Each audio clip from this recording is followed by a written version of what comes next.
জনালোঁ আমি কৰিছোঁ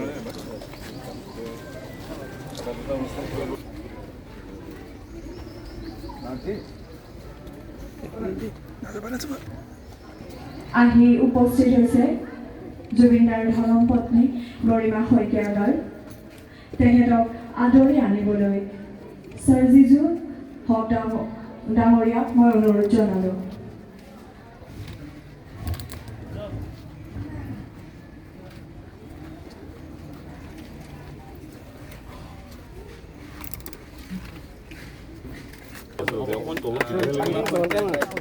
ৰোপণ কৰিছে আৰু সংগীত যে আমাৰ বসন্ত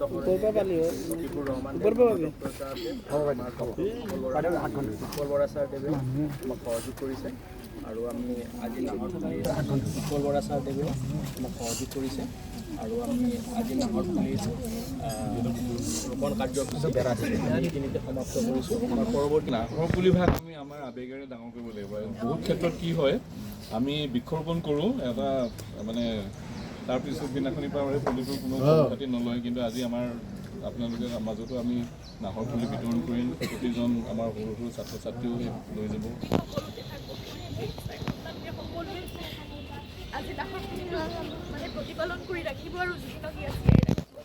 আম্বেদকাৰ মিছনৰ সহযোগত বীণা মেধি ডাঙৰীয়ানীৰ সোঁৱৰণত আমাৰ মেধি ডাঙৰীয়াৰ আজি যিটো নাহৰ উৎসৱ 13 এপ্ৰিল তাৰিখে আজি আৰম্ভ কৰিছে, মই সঁচাকৈয়ে তেওঁলোকৰ প্ৰতি কৃতাৰ্থ আৰু কৃতজ্ঞতা জ্ঞাপন কৰিছোঁ।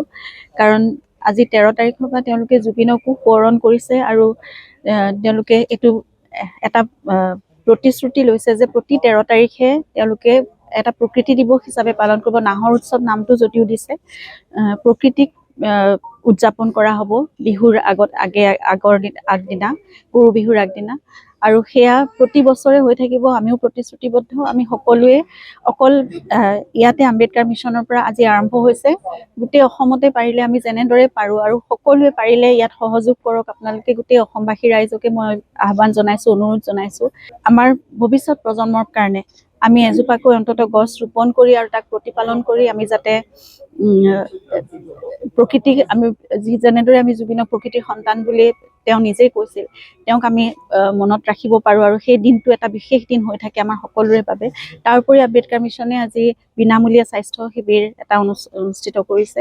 গতিকে বহুত লোক আহিছে আৰু তেওঁলোকে সদায় ভিতৰুৱা অঞ্চলৰ যিমানখিনি মানে সা সুবিধা নোপোৱা অঞ্চলবোৰত তেওঁলোকে সেই লোকসকলৰ কাৰণে কাম কৰিবলৈ চেষ্টা কৰি আহিছে আজি বহু বছৰ ধৰি। গতিকে তেওঁলোকৰ সেই প্ৰেৰণাৰে আমিও আগবাঢ়িব বিচাৰিছোঁ। আমিও জুবিন গাৰ্গ ট্ৰাষ্টটো অলপতে গঠন কৰিছোঁ। গতিকে মেধি ডাঙৰীয়া মোৰ জীৱনৰ বাবেও এক প্ৰেৰণা, কাৰণ একে ধৰণৰে এটা জীৱন।